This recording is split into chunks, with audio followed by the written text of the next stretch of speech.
Hi hello welcome to post 360. నేను మీ మురళీ రాపల్లి. ప్రధాన ఎన్నికల కమిషన్ ఈ సీన్ గురించి మాట్లాడుతూ ఉంటే నాకే చిరాకేస్తుంది. బతుకులేనాయి వీళ్ళవి. ఇంత సంపాదించి చివరికి ఇంత దీనంగా బతుకుతారేంటే సిగ్గు శరం లేనోళ్ళారా అని ఒక్కొక్కరిని అడగాలనిపిస్తుంది. మీకేమనిపిస్తుందో నాకైతే అర్థం కావట్లేదు. ప్రధాన ఎన్నికల కమిషన్ జ్ఞానేష్ కుమార్, ఈయన గురించి చెప్పాలంటే మన అమ్మ, మన నాన్న, మన చెల్లి ఓట్లు వేసేటటువంటి ఆ ఓట్లని మీకు ఆ వీడియోని మీరు చూస్తారా? అదేదో పెద్ద తప్పు. బెడ్‌రూమ్‌లో ఫస్ట్ నైట్ సీన్ జరుగుతుంటే ఆ వీడియోని చిత్రీకరించి అది ఎవరికీ చూయించకుండా దాచేదానిలాగా ఓటర్లు ఓటులేసినటువంటి ఆహ్, ఓటర్ వీడియోని చూయించడానికి కూడా ఇంత పెద్ద భారీ డైలాగులేసిన వ్యక్తి ఈ so called election commission Gyaneshwar Kumar. ఈయన గురించి చెప్పాలంటే ఎలక్షన్ ఏదైతే ఈసీ ఎంటైర్ చరిత్రలో ఇటువంటి ఒక చేతకాని పని చెయ్యని అమ్ముడు పోయిన ఒక జ్ఞానేష్ కుమార్‌ని చూడలేదు అంటూ మీడియా వర్గాల్లో చాలా చాలా చాలా మంది మాట్లాడుతూ ఉంటారు. దానికి నిదర్శనంగానే ప్రధాన ఎన్నికల కమిషనర్ జ్ఞానేష్ కుమార్ గారిని తొలగించాలనే నోటీసులపై 193 మంది ప్రతిపక్ష ఎంపీలు సంతకాలు చేశారు. అంటే అర్థం చేసుకోండి. ఈతో అవిశ్వాస తీర్మానం పెట్టాలని అడుగుతున్నారు ఈయన. ఇట్లాంటోడు మనకి భూమి మీద అసలు ఉండకూడదు. ఇట్లాంటి దరిద్రులను ఎందుకు మనం ఎంకరేజ్ చేస్తున్నాం?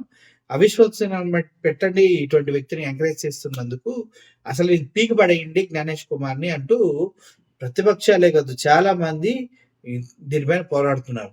130 మంది లోకసభ ఎంపీలు, 63 మంది రాజ్యసభ ఎంపీలు అందరూ కలిసి కూడా ఈ జ్ఞానేష్‌ని తీసి పక్కన ఒకడిని వేస్ట్ ఫెలో అన్నట్టుగా మాట్లాడుతున్నారనేది మాత్రం తెలుస్తుంది. నిబంధనల ప్రకారం ఎటువంటి నోటీసులకు కనీసం 100 మంది లోక్సభ ఎంపీలు మరియు 50 మంది రాజ్యసభ ఎంపీలు సంతకం చేయాలి. మొత్తం 150 మంది చేస్తే చాలు.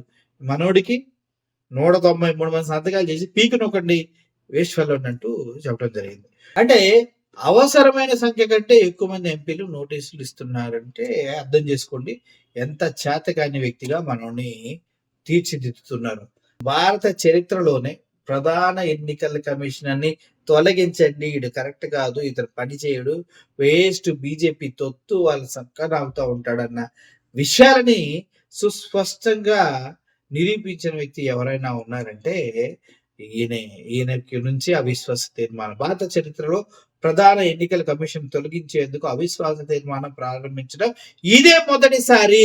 అంటే ఇంతకన్నా దరిద్రమైనటువంటి వ్యక్తి లేడనేది అర్థం చేసుకోవాలి. ప్రజాస్వామ్య వ్యవస్థను బలహీనపడితే దేశం ఎటు దారి తీస్తుందో ఆలోచించవలసిన సమయం ఇది. ఆల్రెడీ గ్యాస్ గురించి ఎంత ప్రాబ్లం అవుతుందో మీకు తెలుసు కదా!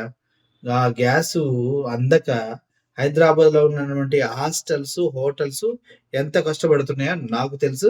ఒక్క సిలిండర్ 5,000 నుంచి 9,000 అమ్ముతూ ఉన్నారు. కమర్షియల్ సిలిండర్ అయితే.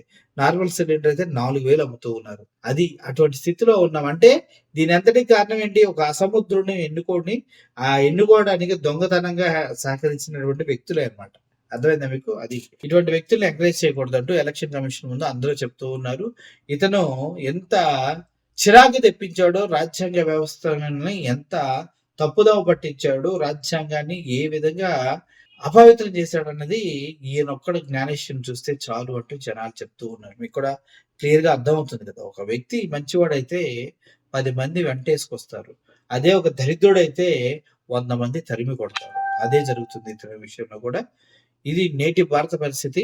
తప్పు గనక ఒప్పు అంటూ మనం ఏమైనా ముందుకు తీసుకెళ్తే ఈ ఎన్నికల కమిషనర్ జ్ఞానేశ్వర్‌కి ఎలా అయితే 193 మంది ఎంపీలు ఎలక్షన్ కమిషన్‌లో వీడు ఉండటానికి అనర్హుడని చెప్పారో, దేశ 145 కోట్ల మంది జనాభా కూడా ఈడు అనర్హుడనే చెప్తూ ఉన్నారు.